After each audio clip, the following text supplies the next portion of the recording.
ইন্না আনজালনাহু ফি লাইলাতিন মুবারাকাতিন ইন্না কুন্না মুনজিরিন। অবশ্যই আমার কোরআন আমি নাযিল করেছি বরকতময় একটা রজনীতে, আর অবশ্যই আমি আল্লাহ নিজে সতর্ককারী। কোরআন নাযিল হয়েছে সবে কদরে, সবে বরাতে না, যদিও নিসফে শাবান আর 8 দিন পরে মাত্র শুরু হতে যাচ্ছে। সবে বরাত নামে যেটা আমাদের এই সমস্ত দেশে চলে, অনেকে আজ বেদাত বেদাত বলে মানুষকে দূরে সরিয়ে রাখতে চেষ্টা চালাচ্ছে না। আপনি এটা বন্ধ করেন, কারণ সবে বরাত নিসফে শাবান নিয়ে প্রায় নির্ভরযোগ্য 15টা হাদিস আমার মতো ছোট মানুষই পেয়েছি। যারা বড় বড় মুহাদ্দিস, সাইকল হাদিস, হাজার লক্ষ হাদিসের হাফেজ যারা, তাদের কাছে আরো বেশি পাওয়ার কথা। তাও যেমন তেমন সাহাবী বর্ণনা করেনি। বিশ্ব নবীর স্ত্রী হযরতে আয়েশা সিদ্দিকা, হযরতে আবু হুরায়রা, মুআয ইবনে জাবাল, আবু বকর সিদ্দিক, হযরতে ওমর, এরকম বড় বড় সাহাবীরা বর্ণনা করেন গভীর রজনীতে বিশ্ব নবী মুহাম্মদুর রাসূলুল্লাহ নিজে জান্নাতুল বাকিতে কান্নাকাটি করছিলেন। তার স্ত্রী হযরতে আয়েশা ডাক দিয়ে বলেন, হে নবী, আপনি কাঁদেন কেন? নবীজি বলেন, আয়েশা তুমি জানো না আজকে কোন রাত? আজকে নিসফে শাবান, শাবান মাসের 14 তারিখের দিবাগত রাত। আজকের এই ময়দানে, আজকের এই রাতে মহান আল্লাহ প্রথম আসমানে এসে বান্দা বান্দীদেরকে ডাক দিচ্ছে। 5 প্রকার মানুষ ছাড়া দুনিয়ার সব মানুষকে আল্লাহ নাকি মাফ করে দেবে। তা আমি ঘুমিয়ে থাকবো কি করে? আমার উম্মতদেরকে আমি জানিয়ে দেই, এই 5 প্রকার গুনাহ যদি বাদ দিতে পারে, তাহলে সবে বরাতে আল্লাহ তাদেরকে আসলেই মাফ করে দেয়। যে 5 প্রকার মানুষকে সবে বরাতে আল্লাহ মাফ করে না। নারী পুরুষ যারা আছেন শোনেন, আপনি নফল রোজা রাখতে পারেন, নফল নামাজ, কোরআন শরীফ, জিকির আজকার করেন, কোনো অসুবিধা নেই। কিন্তু 5 প্রকার মানুষের ভেতরে যদি আপনি পড়ে যান, সবে বরাতে, সবে কদরে, সবে মেরাজে না, কাবা শরীফে গিয়ে পড়ে থাকলেও মাফ হবে না। কয় প্রকার? বলেন বলেন। এবার আপনি দেখেন তো কোন প্রকারে আছেন, নাকি বলবো না? খুব ভালো করে শোনেন, সবে কদরে, সবে বরাতে, যে নিসফে শাবানে আপনার কিন্তু মাফ হবে না যদি এর ভেতরে পড়ে যান। হাদিসের 1 নাম্বার পয়েন্ট হচ্ছে, যারা শিরিক করে, শিরিকে সাপোর্ট করে। আজ হাজারো দরবারে শিরিক চলছে। এগুলো সবচাইতে বেশি ময়মনসিংহ বিভাগ আর চট্টগ্রাম বিভাগে। প্রকাশ্য শিরিকেরা বিভিন্ন নাম নিয়ে করছে। নাম দিয়েছে গরম সুন্নি, ঠান্ডা সুন্নি। আল্লাহর এক বান্দারে আজকে একটা ভিডিও দেখলাম, বিশাল পাগড়ি মাথায় দিয়ে এক দরবারে মরা মানুষের কাছে কয়েকটা ছাত্র নিয়ে বলছে, বাবা দোয়া করিয়ে দিন এরা যেন পাস করে। এ কথা বলা ওই বাবার কাছে প্রকাশ্য শিরিক। কথা বলে না কেন? আমি এক কথায় বোঝাচ্ছি শিরিক কাকে বলে, মাত্র একটা কথায়। এইদিকে তাকান। আল্লাহ যেটা পারে ওইটা অন্য কেউ পারে, এই বিশ্বাস করার নাম শিরিক। কথা বোঝা গেছে? পৃথিবীর যে কোনো জিনিস দেওয়ার একচ্ছত্র মালিকানা কার? আরো জোরে বলেন। সে মৃত পীর হোক, জিন্দা পীর হোক, কেউ আপনার ভাগ্যের পরিবর্তন করতে পারবে না। শুধুমাত্র এটা পারে, দায়িত্বে আছে কে? এজন্য আল্লাহ যেটা পারে ওইটা অন্য কেউ পারে, বিশ্বাস করার নাম। এটা যেন কেউ করবেন না। আপনি অন্যান্য কোন গুনাহ করলে আল্লাহ ইচ্ছা করলে মাফ করে দিতে পারে, কিন্তু শিরিক করলে মাফ নেই। খুব সতর্ক থাকা লাগবে বিষয়ে। আজ বাংলায় অনেকেই বলছে যে ক্ষমতার উৎস জনগণ, এইটাও শিরিক। হয়তো কিছু ভোট পাওয়ার জন্য এটা বলেন, কিন্তু আপনি ঈমানটা বিক্রি করে ফেললেন। হ্যাঁ, কথা বুঝতেছেন? ক্ষমতার উৎসকে এটা যদি আপনি নাও মানেন, বিশ্বাস করা লাগবে যে ক্ষমতার উৎস জনগণ নয়, এটা আল্লাহ। হয়তো ধোঁকা দিয়ে বোকা বানিয়ে অনেকে অনেক কায়দা এটা নিয়ে যাচ্ছে, শেষে এমন জায়গায় চলে যায় যার ঈমান আর থাকে না, বেঈমান হয়ে মারা যায়। আর ওই বেঈমানের জন্য তখন 50টা না 1000টা গরু জবাই করে খাওয়ালেও মাফ হবে না। কেন বলেন তো? নবীজির আপন চাচা ওই যে আবু তালিবের কথা বলছিলাম, ওই লোকটা মারা যাওয়ার পরে বিশ্ব নবী নিজে তার কবরের পাশে দাঁড়িয়ে বলেছিলেন, আল্লাহ আমার চাচা আবু তালিবকে মাফ করে দাও। ফেরেশতা জিবরাইল এসে বলে, হে নবী হাত নামান। কার জন্য হাত তুলেছেন? এই লোকটা আপনার চাচা, আল্লাহ জানে। সারা জীবন আপনাকে বাড়িতে রেখে লালন পালন করে মানুষ করেছে, আল্লাহ জানে। কিন্তু লোকটা তো মুশরিক, শিরিক করত। কি করত? সূরা তাওবার 113 নম্বর আয়াত নাযিল হয়েছে, মা কানা লিন-নাবিয়্যি ওয়াল্লাযীনা আমানু আইয়াস্তাগফিরু লিল মুশরিকিন। হে নবী, কোন নবীর জন্য, কোন ইমানদারের জন্য এটা জায়েজ নেই, শোভনীয় না, উচিত না যে কোন মুশরিকের জন্য আল্লাহর কাছে মাপ চাবে, যদিও ওইটা আপনার আত্মীয় হয়।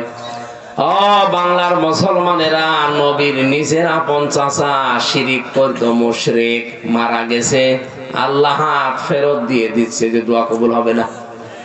আর আমাদের দেশে টাটকা মুশরিক মরে গেল, আমরা দোয়া করে জান্নাতে দিয়ে আসি, মনে হয় যে কন্ট্রাক্টর নিয়েছে। না ভাই, এটা ধোঁকাবাজি, হবে না। নবীর হাত যদি আল্লাহ ফেরত দেয়, আমির হামজার হাতে খবর আছে?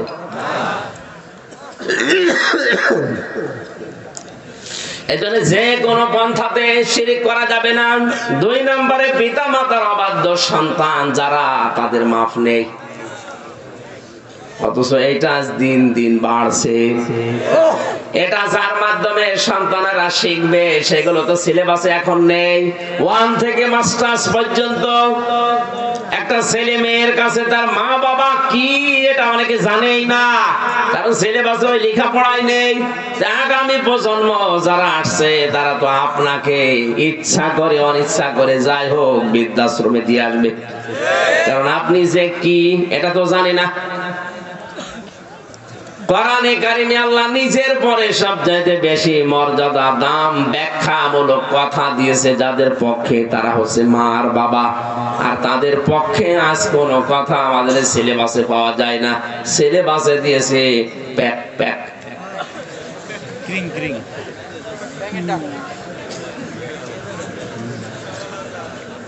আমি এই চোখে দেখেছি, শিক্ষক ওযু করছে, ছাত্র পায়ে পানি ঢেলে দিচ্ছে, পানিতে ময়লা যায় না, হাত দিয়ে 6 বছর বয়স 7 বছর বয়স এতটুকু বাচ্চা শিক্ষকের পায়ে পানি ঢেলে দিয়ে আবার হাত দিয়ে ময়লা পরিষ্কার করে দিচ্ছে। আমি এই চোখে এটাও দেখেছি, বিশ্ববিদ্যালয়ে ক্লাস চলছে, ছাত্র জুতা দিয়ে শিক্ষককে পিটাচ্ছে, বলছে শালা করে মেরে ফেলবো। শিক্ষক বলছে, বাবা তুই আমারে ছেড়ে দে, আমি আর ক্লাসে আসবো না। বলছে, না শালা তোরে দায়িত্ব দিয়েছিলাম, তুই পালন করিসনি, তোর মেরেই ফেলবো। বলেন তো, এইটা কেবল মাদ্রাসায় ভর্তি হয়ে কোরআনে কারীম কিছু না কিছু ভেতরে যাবার পরে কি আদব, এটা মানুষের মতো মানুষ হচ্ছে। আর ওটা মাস্টার্স পাস করার পরও জানোয়ার হয়ে গেছে। ওই জানোয়ার কয়েকদিন পরে চেয়ারে বসবে। কথা বলেন না কেন? যে লোকটা বিশ্ববিদ্যালয়ে মাস্টার্সের ক্লাসে শিক্ষককে জুতা দিয়ে পিটাতে পারে, ও যদি বড় কোন চেয়ারে বসে, বলেন তো চেয়ার ঠিক থাকবে? এই জন্য তো ঠিক নেই। 10 দিনের রিমান্ডে যে মানুষগুলো আমারে নিয়েছিল, আল্লাহর কসম একটাও অশিক্ষিত না, সব অনার্স মাস্টার্স করা, সব বিসিএস ক্যাডার। তাদের যে আচরণ, তাদের যে কথাবার্তারা, আমি আর যাই হই না কেন, আমি একটা পরিচিত মানুষ এদেশে। কথা বলেন না কেন? কম বেশি এদেশে সবাই আমারে অন্তত আমির হামজা বলে চেনে। আমার নামের আগে অন্তত একটা আলেম শব্দ লেখা আছে। আমার সাথে যদি 10 দিনই আচরণ করে, এই লোকটারে তুলে নিয়ে গেলে কি করতো? অথচ যারা নিয়ে যাচ্ছে সর্বোচ্চ বিদ্যাপীঠ থেকে মাস্টার্স করা। আমি ওর কাছে না পড়ে যদি ওই 7 বছরের শিশু কাছে ওর কাছে পড়তাম, আমার মনে হয় ওর কাছে আমি জান্নাতে থাকতাম। এসবে বরাতে মাপ পাবে না তারা যারা মা বাবার অবাধ্য সন্তান। অবাধ্য হচ্ছে কেন এই বিষয়টা আমরা না জেনে আন্দাজে বলে অবাধ্য সন্তান মাপ পাবে না। মাপ পাবে না ঠিক আছে, কিন্তু কেন হচ্ছে অবাধ্য এইটা তো বড় খোঁজ নেওয়া দরকার। অবাধ্য করার পেছনে ষড়যন্ত্র করছে কারা? এখান থেকে জাতিকে বের করে নিয়ে আসতে হবে কি করে, সে সমস্ত কিছু নেই, সবে বরাত পালন করছে। 3 নম্বরে আল্লাহ মাফ করবে না তাদের যারা বৃদ্ধ জিনাখোর, বুড়ো বয়সে যারা জিনা করে। আর এইটাও দেশে দিন দিন বাড়ছে। কত হোস্টেল থেকে, কত মহিলা হোস্টেল থেকে, কত অফিস থেকে, কত জায়গা থেকে আজ তাকান মেয়েদের কান্নার আওয়াজ ভেসে আসছে। আমি নিচে নামলাম না। 4 নম্বরে যারা সুদ খায় তাদের এই রজনীতে মাফ হবে না। সুদ তো মনে হয় এলাকায় নেই। হ্যাঁ, টাকা পয়সার সুদ হয়তো ব্যাংকিং ব্যবস্থা যেগুলো, এগুলো আপনারা বোঝেন না, আমিও জানি। কিন্তু এই যে জমি জায়গার যে সুদ, এগুলো গ্রাম অঞ্চলে দেদারসে চলছে। অথচ এটাকে কিছু কেউ মনেও করেন এটা যে সুদ, মায়ের সাথে জেনা করার শামিল, ও কিছু মনেও করে না। ও মনে করেন তো জানি না তাই মানি না, অসুবিধা নেই। না, আপনি জানেন না কেন আপনার এটা অপরাধ। যারা 1 বিঘা জমি দেন 60,000 70,000 করে টাকা নেন, এলাকায় কি বলে এটারে?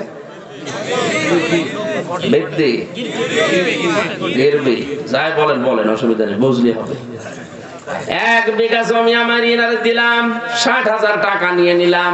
যতদিন জমি চাষ করে খাবে টাকা আমারে ফেরত দেওয়া লাগবে না। যেদিন টাকা ফেরত দিয়ে দেব জমি ফেরত দিয়ে দেবে। এটা সুদ। এটা করছেন সত্যি করে আল্লাহর দিকে তাকিয়ে বলেন তো কারা কারা হাত তোলেন? 4-5 জন।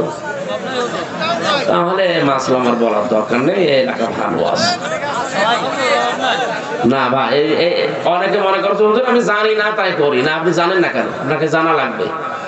এই সুদের সিস্টেমটা যারা করছেন, হ্যাঁ, 2টা পদ্ধতি আছে হালাল করার। 1 নম্বরে যতদিন উনি চাষ করে খাবে ততদিন সরকারের যে খাজনা, 1 বিঘা জমিতে এখন মনে হয় কত 75 না কত টাকা দেওয়া লাগে, আমি সঠিকটা জানি না।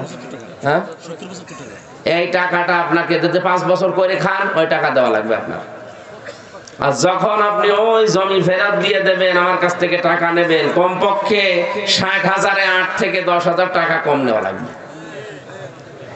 এটা অনেকে এই বোঝে কিন্তু না বোঝার ভান করে থাকে, মনে করে যদি বুঝে ফেলি তাহলে সমস্যা। ওই যেটাই লাভ আছে ওইটা কিন্তু যেটা যায় ওইটা বোঝালে ও বুঝতে চায় না।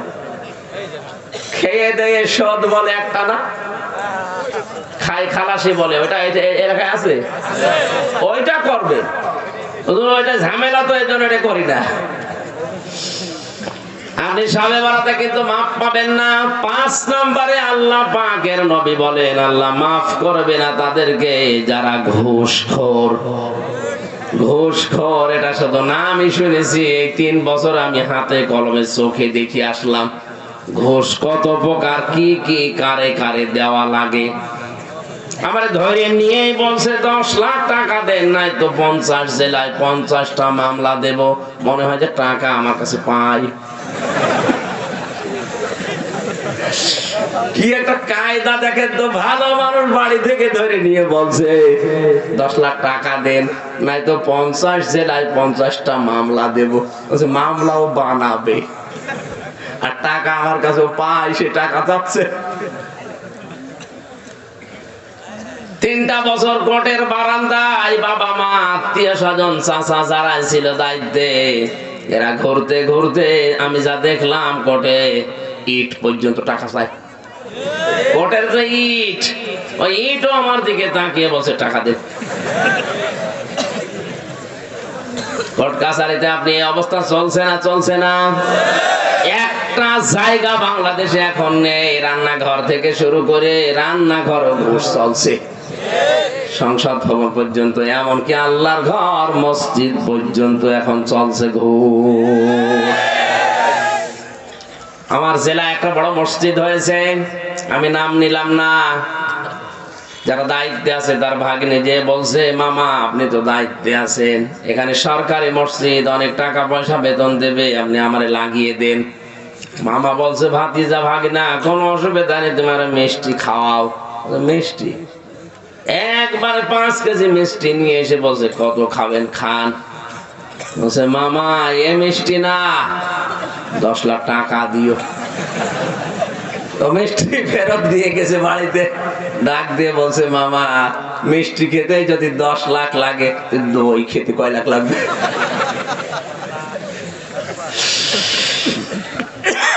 বলেন তো, মসজিদের ইমাম খতিব সে যদি টাকা পয়সা ঘুষ দিয়ে এই জায়গায় লাগে, তার পেছনে নামাজ হওয়ার কথা।